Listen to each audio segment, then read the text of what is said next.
할렐루야.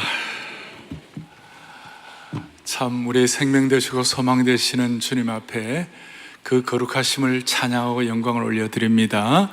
찬양대가 가졌던 고백이 우리의 고백이 되었으면 좋겠습니다. 오늘 여러분 셰키나 찬양팀과 함께 처음 예배 드릴 때 찬양했는데요, 거룩하다 만군의 여호와, 그 영광이 온 땅에 충만하시도다.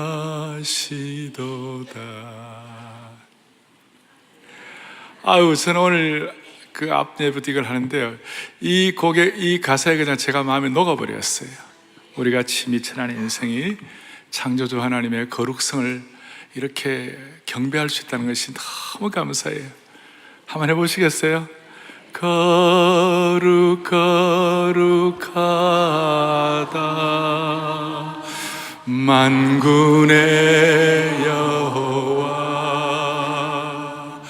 그 영광이 온 땅에 충만하시도다. 다시 한번, 거룩하다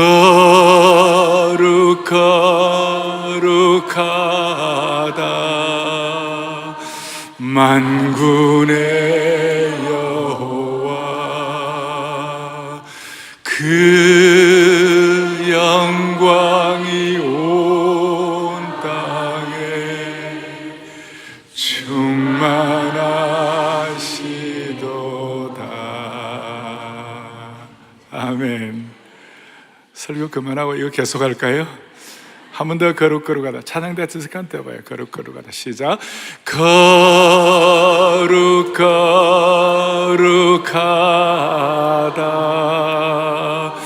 만군의 여호와,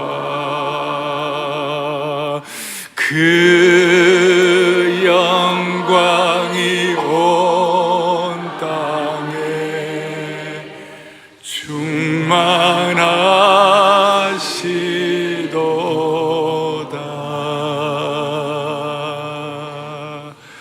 처음 하는데도 어떻게 이렇게 잘하세요 다들? 감사하고, 오늘 메마른 심령들이 말씀의 풍성한 담비가 내려지게 하여 주셔서 새 마음과 새 영과 새 힘을 얻어 내일부터 시작되는 또 치열한 일상의 삶의 현장에서 좀 다른 시각으로 살아갈 수 있는 축복을 주시기를 바랍니다.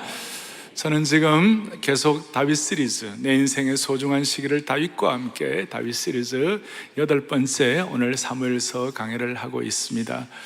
지난 주일 우리는 다윗이 악한 도액을 만나가지고 고초를 겪는 것도 보았고, 또 지금 다윗은 얼마 전까지만 하더라도 그 골리앗을 죽이고 난 다음에 국민적인 영웅으로 추앙을 받았어요.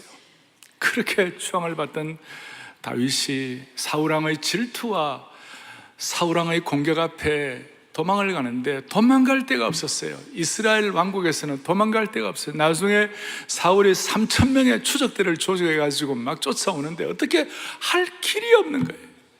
그래서 할 수 없이 이제 저 블레셋 땅으로 도망을 가면, 적국 땅으로 도망가면 내가 좀 안전해지지 않겠나는 그런 마음으로 블레셋의 가드라는 곳에 갔는데, 거기에 가드가 그 골리앗의 고향이었고 사람들이 다윗을 알아보았어요. 그래서 할 수 없이 다윗이 거기서 어떻게 했냐면 그 미치광이처럼 미친 채를 했어요. 아니 실제로 사람 미쳤다고 생각할 정도로 수염에다가 침을 막 흘리면서 그렇게 정말 너무 비참하게 됐어요. 거기서도 또 다윗을 죽이려고 해가지고 어떻게 할 수가 없어서 사람들이 살지 않는 광야로 도망가기 시작했어요. 이 사울왕과 블레셋 왕이 서로 적군이었지만 다윗을 죽이려고 할 때는 같이 마음을 모아버린 것이 희한하죠. 그 예수님을 십자가에 못 박을 때에 헤롯과 빌라도가 서로 원수지간 같았지만 예수님을 십자가에 못 박을 때는 서로 의기투합한 것이에요. 그러니까 우리가 가끔 이렇게 하나님의 사람들이 어려움을 당할 때 보면요, 마치 모든 주위에 있는 사람들이 다 공격하는 것 같은 그런 어려움을 느낄 때가 있어요.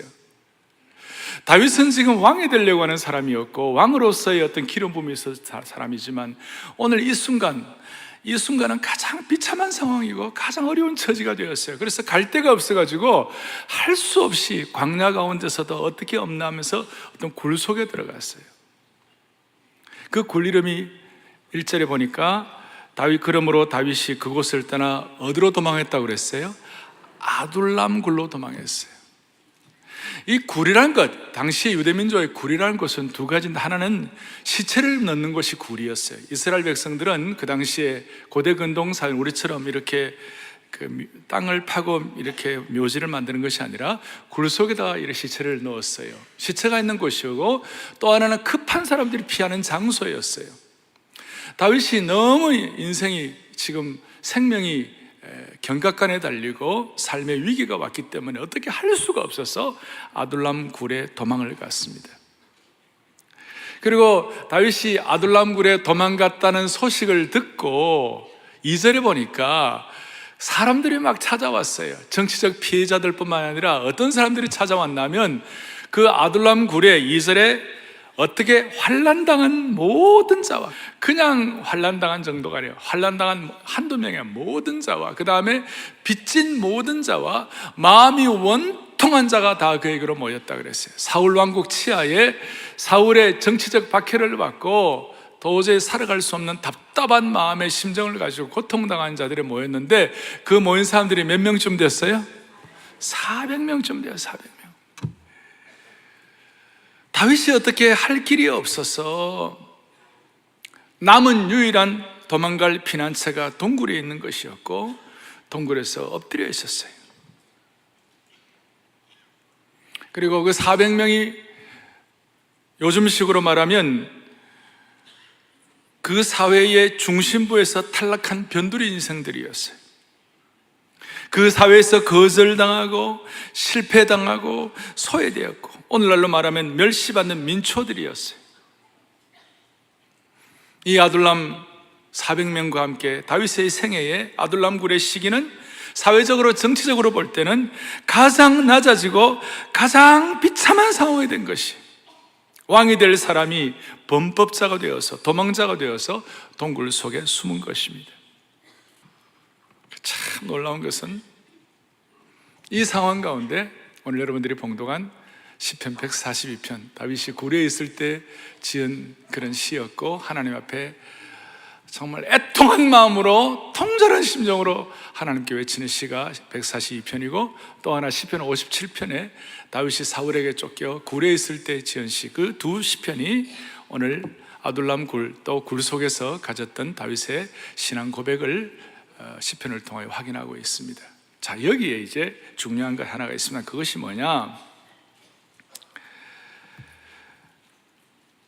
400명이 모인 그 사람들은 말씀에 있는 것처럼 환난당한 자와 빚진 자와 마음이 원통한 자였어요.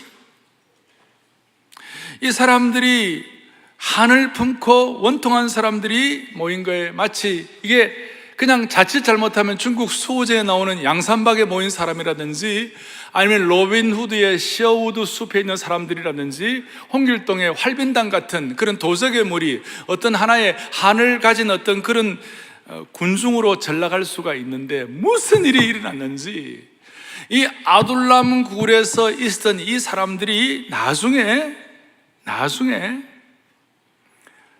역대상 12장 8절에 오면 광야의 굴에 있었던 그 사람들이 다윗에게 돌아온 자들이 있는데, 이 사람들은 다 용사여 싸움에 익숙하여 방패와 창을 능히 쓰는 자라 그랬어요. 그리고 역대상 12장 22절에 보니까 큰 군대를 이루어 가지고 하나님의 군대와 같았더라 그랬어요. 그 안에서 무슨 일이 벌어졌는지 모르지만 400여 명이 처음에는 오합지졸이었는데, 나중에 다윗의 영도 아래 훌륭한 용사들로 성장해가지고 다윗 왕국의 핵심적인 인물이 된 것이에요. 다시요, 도덕의 무리로 전락할 수 있는 그런 사람들이 이 아둘람굴의 상황을 통하여 거기서 다윗 왕국을 이루는 핵심 기초를 이루었다는 것이에요. 원통하고 한이 맺힌 이들이 다윗의 편에 서기로 결심한 그 순간, 탄식과 원한과 상처의 왕국에서 하나님 나라의 새로운 왕국으로 옮기게 된 것입니다. 우리 편으로 오늘 우리식으로 이해하면 우리가 그리스도를 따르기로 결심하는 그 순간 어두움의 왕국에 있던 우리들이, 도적의 무리로 전락할 수 있는 우리들이 하나님 나라의 빛의 왕국으로 들어가는 것과 똑같아요. 이 특별한 어떤 면에서 반전이고 역설인데, 여기에 대해서 복음이 신비하게 서로 연결이 되는 것인데, 나중에 바울 사도가 이런 내용들을 깨닫고 난 다음 바울 사도가 고린도 교회를 향하여, 고린도 교회는 대단한 사람들이 아닌 문제가 많은 사람들이 모인 모임이었는데, 그 고린도 교회를 향하여 고린도전서 1장 26절부터 29절까지 아주 통찰력 있는 선포를 하고, 복음에 대해서 고전 1장 26절을 보겠습니다. 같이 보겠습니다. 형제들아, 너희를 부르심을 육체를 따라 지혜로운 자가 많지 아니하며 능한 자가 많지 아니하며 문벌 좋은 자가 많지 아니하도다. 27절, 그러나 하나님께서 세상에 미련한 것들을 택하사 그 다음에 지혜 있는 자들을 부끄럽게 하려 하시려고 세상에 약한 것들을 택하사 강한 것들을 부끄럽게 하려 하시며, 28절, 하나님께서 세상에 선한 것들과 멸시받는 것들과 없는 것들을 택하사 있는 것들을 폐하려 하시나니. 이게 하나님의 지혜인데요, 놀라운 지혜인데, 오늘 다윗의 이 아둘람 굴에 원통하고 빚진 자, 그 마음에 상처받은 자, 고통받는 자들이 와서 변화되는 걸 보면서 29절 다 같이, 이는 아무 육체도 하나님 앞에서 자랑하지 못하게 하려 하심이라. 아멘. 따라서 오늘 이 말씀을 들으면서 우리의 마음속에 첫 번째로 생각할 것은 복음이라는 것, 우리가 생명처럼 살아가는 이 복음 때문에 우리가 구원을 받는 이 복음이라는 것은, 복음의 우선순위의 대상은 세상에 미련한 자, 천한 자, 약한 자들이다, 이것입니다. 오늘 이 예배에 와서 주님 앞에 정장을 하고 단정한 모습으로 또 많은 분들이 인생을 반듯하게 살아오셔서 오늘까지 왔습니다만은, 그러나 오늘 우리가 기억해야 할 것이 있어요. 그것이 뭐냐? 복음의 우선순위의 대상은 세상에 미련한 자, 천한 자, 약한 자들임을 확신하셔야 돼요. 왜 이 말씀을 드리느냐 하면, 내가 세상적으로 너무 멋지고 너무 잘 나가면 예수 믿기가 힘들다는 이것이에요. 우리가 모든 것들이 다 갖춰지고 다 예수 믿기가 쉽지가 않는 거예요. 무슨 말이냐면, 사랑하는 형제자매 여러분, 우리 가운데서 세상에서 잘 나가는 분들, 세상에서 성공했을 뿐만 아니라 사람들로부터 인정을 받고 존중을 받는 사람들, 이분들이 갖는 강점이 있어요. 그것이 뭐냐? 열심히 살아왔고 애써서 수고하고 남보다 하나 더 하고 이렇게 해가지고 열심히 했기 때문에 자기 확신이 분명해요. 또 자부심이 있어요. 자기 프라이드가 있어요. 그거 자체는 나쁜 것이 아니지만 문제가 있는 것이에요. 세상적으로 너무 반듯하게 살아오고 잘 하시다 보면 나도 모르게 우리가 복음을 전할 때 당신은 죄인입니다, 당신은 구원받아야 할 사람입니다 이렇게 말을 하면 그것이 안 믿겨지는 것이에요. 이게 역설이에요.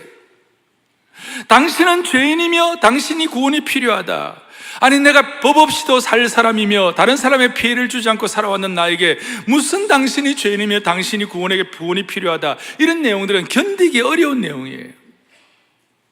사랑하는 교우들이여, 오늘 복음의 이 중요한 하나의 토대 중에 하나가 오늘 아둘람 굴에 천한 자, 약한 자, 빚진 자들이 찾아온 것처럼 오늘 복음의 우선순위의 대상이 그렇다고 생각하시면서 우리 다 잘 갖춘 분들이 갖는 약점, 내가 죄인이라고 인정하는 쉽지 않다는 거예요. 그 동시에 또 하나는 뭐가 문제가 있느냐 하면, 이 세상 살아가는 동안에 잘 나가는 분들은 세상을 자신의 노력으로 많은 것들을 성취했기 때문에 이 은혜라는 것, 하나님이 거저 주시는 은혜의 영광, 이 은혜라는 말을 별로 좋아하지 않는 것이. 은혜라는 말은 뭔가 부족하고 자신의 힘으로는 뭔가 할 수 없는 모자란 사람에게 주어지는 거라고 생각하는 것이. 그래서 이것이 참 문제가 돼요. 저희 교회는 비교적 전문적으로 전문직에 계신 분들이 많이 계시죠. 교직에 계시는 분들, 교사들이나 교수님들이 많이 계시고, 또 의료업계에 종사하는 분들도 많이 계세요. 의사들이나 또 간호사들이 많이 계시고, 또 법조계에 계신 분들 여러분들이 계세요.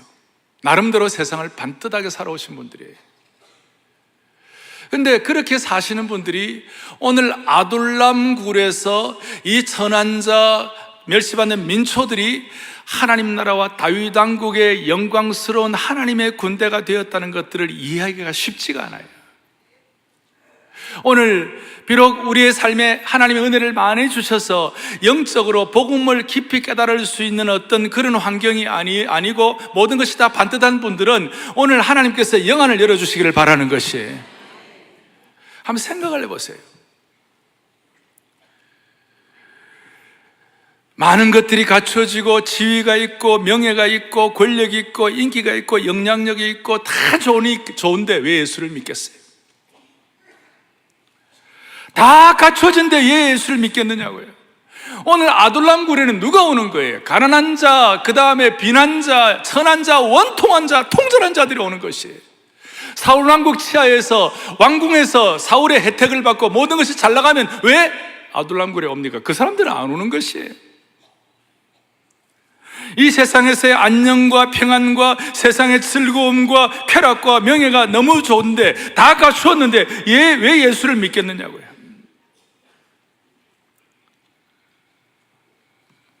그런데 감사한 것은 동굴에 있는 다윗을 찾아간 그 고통당하는 자, 원통한 자, 빚진 자들을 하나님께서 그 사회의 부적격자들을 하나님 나라의 중심 인물로 만들어 주시는 것이에요. 예수님께는 세리와 죄인이 찾아온 것이에요. 그 세리와 죄인들을 통하여 복음의 영광의 빛을 비춰주시는 것이에요. 그리고 또 우리 가운데 감사한 것은 겉으로 볼 때는 반듯하게 살아왔지만 하나님 앞에서 내 영적인 문제를 보니까 나는 너무 깨어지고 너무 원통하고 너무 통절해서 하나님 앞에 나오지 않으면 안 되는 그런 마음으로 와서 복음을 깨달으면 그것은 영광스러운 것이에요. 그래서 복음은 좀 과격해요. 복음은 좀 급진적이에요. 복음은 좀 순전한 데가 있는 것이에요. 그래서 복음의 과격성, 복음의 급진성, 복음의 순전성을 좀 살피겠어요. 복음은 이런 면에서 과격합니다. 복음의 순전성이 있습니다. 복음이란 것은 모든 사람을 위한 좋은 소식입니다. 그러나 모든 사람의 마음을 즐겁게만 하는 좋은 소식은 아니에요. 복음은 받을 만한 사람에게는 복된 소식이지만 어떤 이에게는 심히 거북하고 외면하고 싶은 소식이기도 합니다. 모든 것이 안정되고 모든 것이 잘 나가고 모든 것이 평안한 사람들에게는 이것이 어떤 면에 외면하고 싶은 소식일 수도 있어요. 실제로 세상에서 잘 나가는 사람에게는 복음이 거북하기 짝이 없는 것이에요. 이런 면에서 복음은 본질적으로 과격하고 급진적이고 순전한 면이 있습니다. 요한복음 6장에 보리떡 5개와 물고기 2마리 5,000명을 먹이신 오병이어 사건을 잘 아실 거예요. 그래서 사람들이 수많은 사람들이 예수님을 따르며 예수님을 왕으로 삼기를 원했어요. 예수님이 자신의 육신의 필요를 채워줄 것이라는 기대를 가지고 예수님을 따라갔어요. 그래서 예수님은 가는 곳마다 그 추종자들이 인산인해를 이루었어요. 그런데 하루가 지나가기 전에 예수님의 곁에는 12명밖에 안 남았어요. 요한복음 6장에 오병이어의 사건이 일어난 다음 요한복음 6장 66절에 보니까 그때부터 그의 제자 중에서 많은 사람이 떠나가고 다시 그와 함께 다니지 아니하였더라. 오죽하면 예수님께서 제자들에게 말하고 너희도 가려느냐 그랬어요. 그 이유가 뭐냐면 바로 앞에 그 오병이어 사건이 일어난 다음에 바로 뒤에 그리고 오늘 제가 드린 말씀 바로 앞에 뭐가 나오냐, 요한복음 6장 53절 다 같이 보겠습니다. 함께 보죠. 인자의 살을 먹지 아니하고 인자의 피를 마시지 아니하면 너희 속에 아주 과격한 말씀이에요. 예수님 살 먹지 아니하고 예수님 피 마시지 않으면 생명이 없다 그랬어요. 그리고 55절 56절에 보니까 내 살은 참된 양식이요 내 피는 참된 음료로다.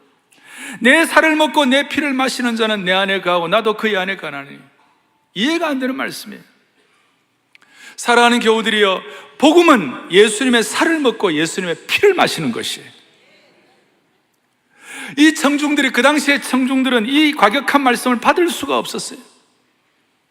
아마도 살을 먹고 피를 마시라는 예수님의 말씀은 청중들에게 벼락처럼 들렸을지 몰라요. 예수님의 살과 피를 마신다는 것은 신학적으로 예수님이 십자가에서 살을 찢기시고 피를 흘리심으로 말미암아 그 대속의 사건을 우리가 믿는 것을 말하는 것이, 그런 의미에서 원색적이고 급진적이고 과격한 것입니다. 이 생명의 복음을 받아들이기 위하여 오늘 아둘람굴에 모인 원통한 자, 비천한 자, 빚진 자, 환난당한 자, 오히려 그런 분들이 복음을 더 잘 받아들일 수 있고, 고린도 교회를 향하여 바울이 가졌던 그 하나님의 지혜, 그래서 세상적으로 다 갖춘 분들이 오늘 우리의 마음속에 영적인 깨달음을 주셔가지고 이 복음의 신비에 마음이 접목되기를 바라는 것입니다. 정리하겠습니다. 무슨 말인가 하면, 다윗이 아둘람굴에 있던 시기가 정치적, 사회적으로는 가장 비참하고 슬플 때였지만, 다윗의 영적으로 볼 때는 이것이 변곡점이 되고 터닝포인트가 되고 전환점이 되는 것이에요. 그러니까 아둘람굴이 나중에 다윗 왕국의 권력 기반이 되는 것이에요. 기가 막힌 반전이에요. 비천한 자, 양산박 같고 활변당 같고 그런 난민 무리가 왕실 최정예 근위부대가 된 것이. 그렇기 때문에 여러분, 오늘 이 말씀을 묵상하면서 하나님께서 저와 여러분을 더 큰 믿음의 용량을 만드시거나 더 큰 사명을 주시거나 저와 여러분을 영적으로 한 단계 더 높여주려고 할 때마다 하나님은 여러분과 저를 다윗처럼 반드시 아둘람 굴 속으로 넣는 것이에요. 별로 안 좋으신가 봐요. 다시 한번 영적으로 한 단계 더 올려주시고 사명을 주시고 믿음의 더 큰 용량을 주시려면 하나님께서는 저와 여러분을 반드시 아둘람 굴 속으로 넣으시는 것이에요. 그래서 스폴전 목사님은 이런 말씀을 합니다. 스폴전 목사님이 하신 말씀을 같이 봅니다. 하나님은 여러분을 먹이시기 전에 먼저 배고프게 하시고, 하나님은 여러분에게 옷을 입혀주시기 전에 먼저 발가벗기시고, 하나님은 여러분을 시대의 인물로 만들기 전에 먼저 하찮고 보잘것없는 사람으로 만드십니다.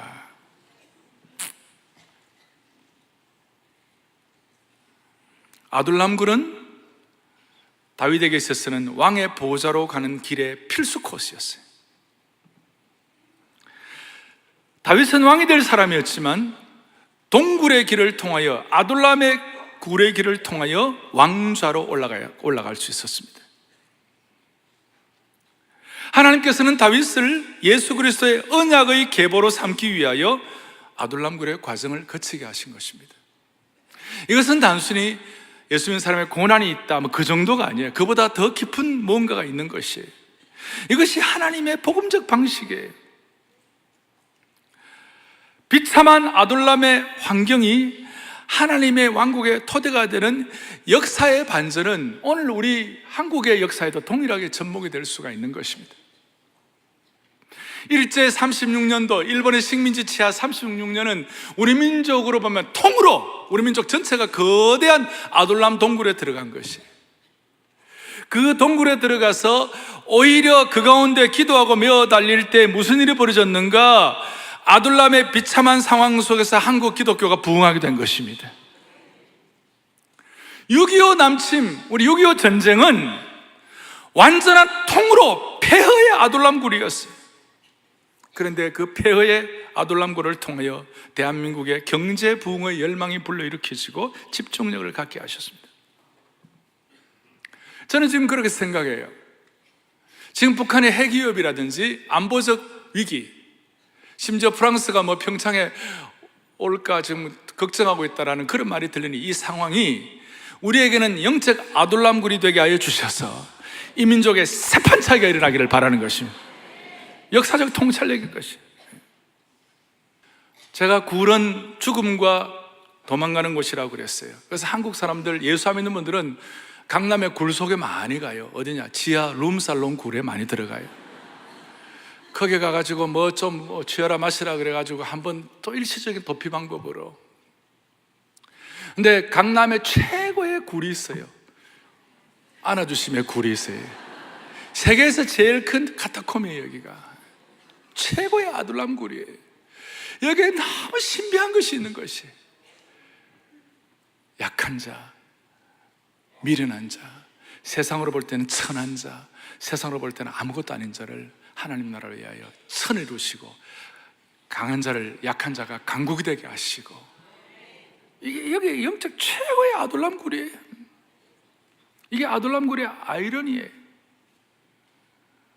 하나님은 가난한 자들을 들어서 부유한 자들을 부끄럽게 하시고, 세상에 무식한 사람들을 들어서 유식한 사람들을 부끄럽게 하시고, 병든 자를 들어서 건강한 자를 부끄럽게 하시는 급진적인 길을 이 아둘람굴을 통하여 일하시는 것이에요. 아니, 아까 말씀한 대로 아무리 세상적으로 평안하고 잘 나간다 하더라도 그의 영혼의 상태, 우리가 90년 100년을 사는 것이 뭐가 대단합니까? 하나의 새벽의 이슬과 같고 안개와같이 사라지는 이 찰나적인 인생을 사는 것, 아무리 잘 나가는 사람도 80, 90 되면요 무슨 일이 벌어져요? 인생은 찰나이고 다 지나가는 것이다. 허망한 인생이에요. 하나님 앞에 자신의 어떤 면에서 인생의 육신의 한계와를 통하여 어떤 원통함이 있는 것이, 하나님 앞에 나올 때 하나님이 일해 주시기를 바라는 것입니다. 그래서 하나님께서는 오늘 이런 아둘람굴의 이 반전의 역사를 우리의 것으로 확인할 수 있도록, 이 아둘람굴에서 다윗이 무엇을 배웠길래 다윗 자체는 그렇게 새로워지게 되고, 그리고 400여 명의 사람들이, 도적의 무리가 될 뻔한 사람들이 왕실 근위부대와 하나님의 군대가 될 수가 있었을까? 그걸 오늘 시편 142편과 57편에서 몇 가지를 정리를 하고 있어요. 오늘 우리가 적용해야 할 것이에요. 시편 142편에 다윗이 굴에 있을 때에 지은 마스길 곧 기도라고 그랬어요. 다윗이 아둘람굴에서 뭘 배웠어요? 첫 번째 배운 것이 뭐냐? 내가 소리내어, 1절에 내가 소리내어 여호와께 뭐 한다고 그랬어요? 부르짖는다고 그랬어요. 내가 소리내어 여호와께 간구하는도다. 내가 소리내어 부르짖는다. 그리고 5절에도 보세요. 여호와께 내가 주께 부르짖는다. 6절에도 나의 부르짖음을 주님 들어주시옵소서. 여러분, 굴 속에서 제일 잘할 수 있는 것이 부르짖는 기도예요. 할 게 그거밖에 없어요. 가난한 사람 마음, 여러분, 비통하고 답답하고 슬픔에 젖어 있고 마음이 낮아져 가지고 어떻게 할 수가 없어요. 부르짖는 거 외에는 할 길이 없는 것이에요.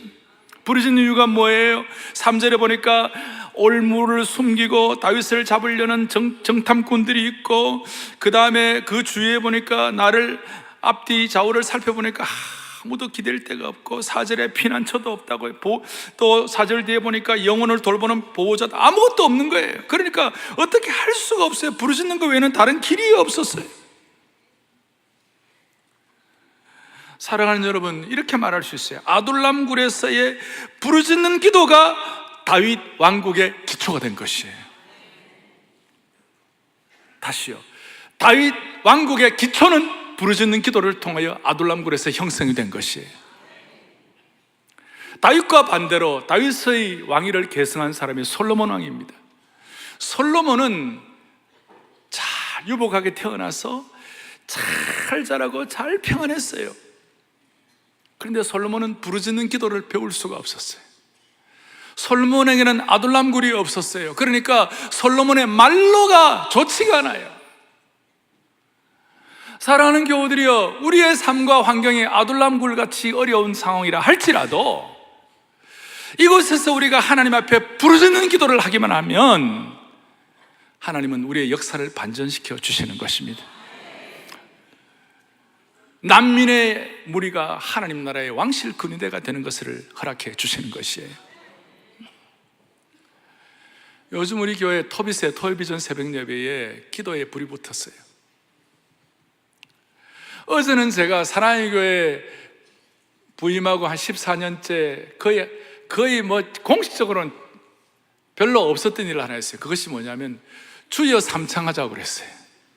여러분, 저는 우리 교회는 말씀 중심에 훈련하는 교회고 이래 하다 보니까 그리고 저는 또 뭐 과거에 캠퍼스 사역도 하고 또 제자 훈련하고 또 이 소그룹 성경, 기납법적 성경 뭐 이렇게 하다 보니까 좀 지성적 아닙니까? 그래가지고 이렇게 막 부르짖는 기도가 익숙한 편이 아니에요, 우리 교회 이 문화는. 근데 어제는요, 주에 하자 하니까 완전히 떼창을 했어요. 떼창을 어제 간절한 마음으로 손을 들고 주님 앞에 기도하는데 기가 막혔어요. 아둘람 굴에 있으면 배울 수 있는 것이 부르짖는 기도예요. 간절한 마음.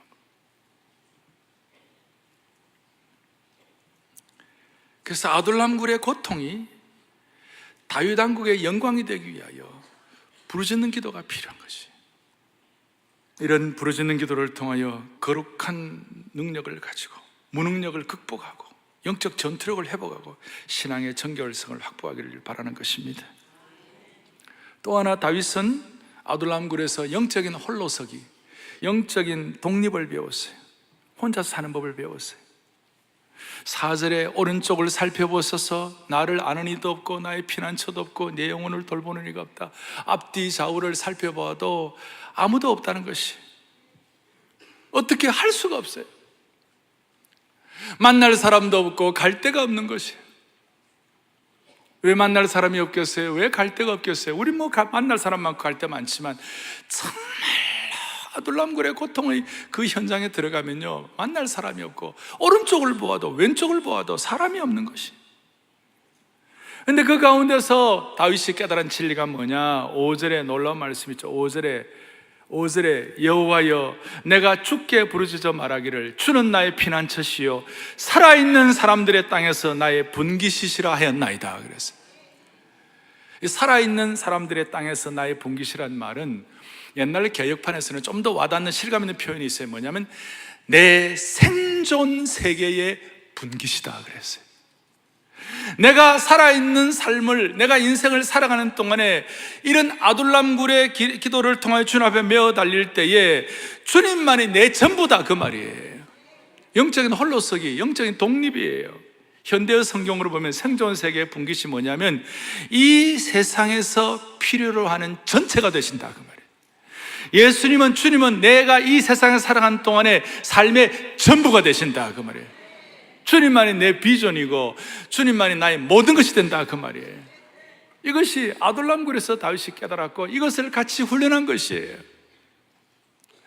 세 번째로는 여기에서 다윗이 아둘람굴에서 무엇보다도 하나님의 원통한 백성들, 가련한 백성들과 함께하는 법을 배웠어요.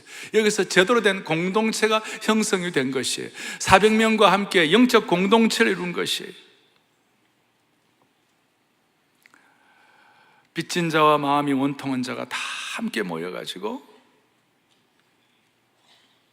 함께 공동체를 형성을 했어요. 아마 다윗이 골리앗을 이기고 난 다음 계속 승승장구했으면 이런 고난을 같이 한 공동체가 형성이 되지가 않았을 것이에요. 연약한 자들과 함께 같이 마음을 나누는 그 공동체를 이루지를 못했을 것이에요. 여러분, 공동체라고 다 공동체가 아니에요. 피와 눈물과 땀과 고통과 그 다음에 억울함을 함께 경험해보지 않는 사람은 진짜 공동체가 아니에요.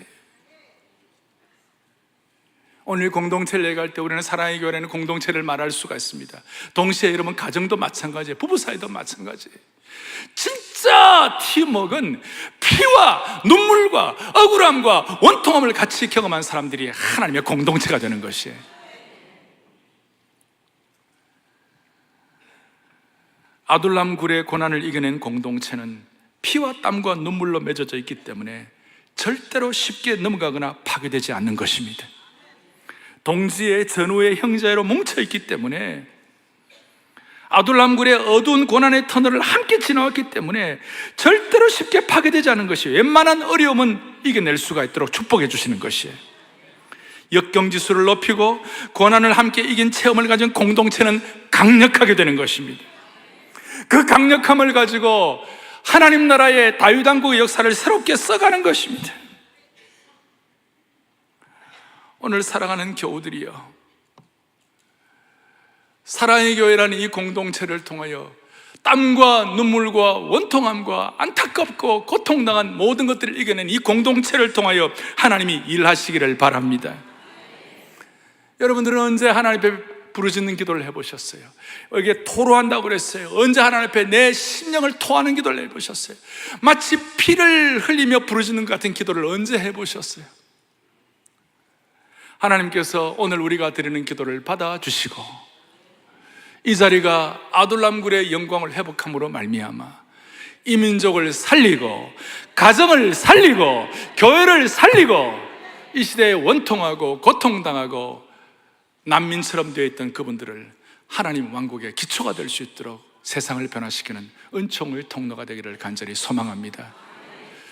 그리고 다윗이 너무 놀라운 것은 이런 깨달음을 갖고 난 다음에 다윗이 시편 57편에 사울왕을 피하여 굴에 있을 때에 무슨 일이 벌어졌냐면 이 아둘람굴은 결론적으로 아둘람굴은 하나님의 새 역사를 쓰는 장소가 되었어요.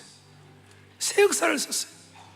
거기서 꿈을 꾸는 장소가 되고 비전의 동지를 만나고 하나님 나라를 위해 꿈을 꾸고 자신을 추스르는 장소가 되었어요. 그러니까 그 어둡고 음습하고 습기 나는 그 굴이 어떻게 되느냐, 시편 57편 7절부터 10절까지 잠깐 보고 우리 찬양하겠어요. 자, 같이 읽겠습니다. 7절.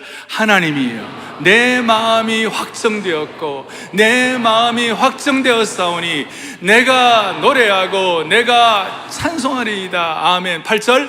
내 영광아 깰지어다 비파야 수구마 깰지어다 내가 새벽을 깨우리로다 그랬어요.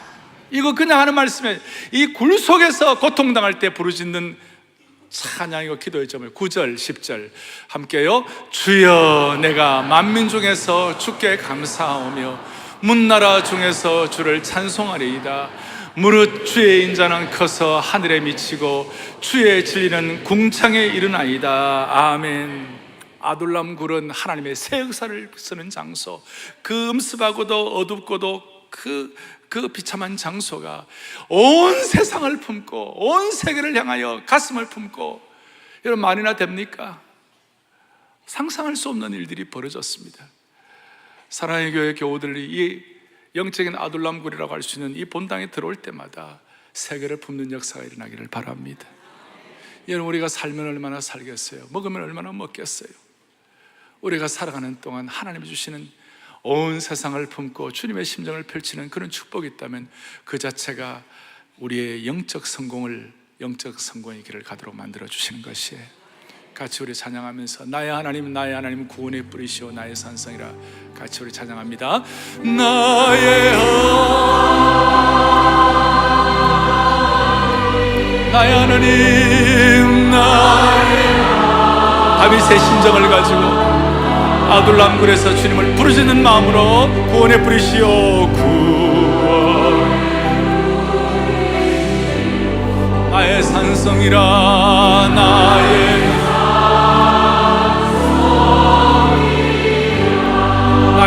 하나님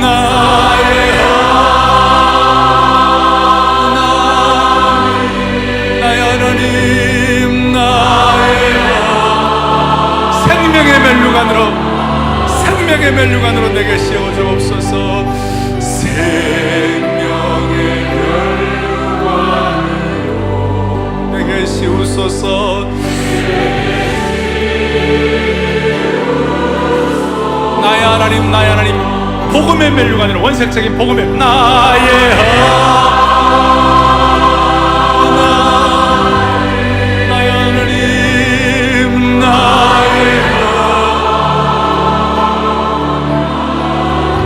복음의 멜류관으로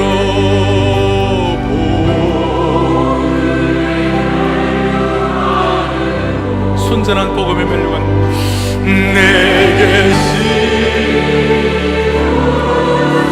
나의 하나님 치유의 멜류관으로 나의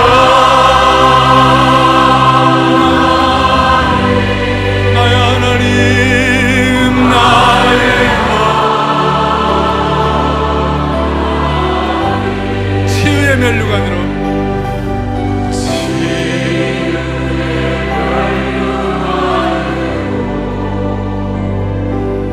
내게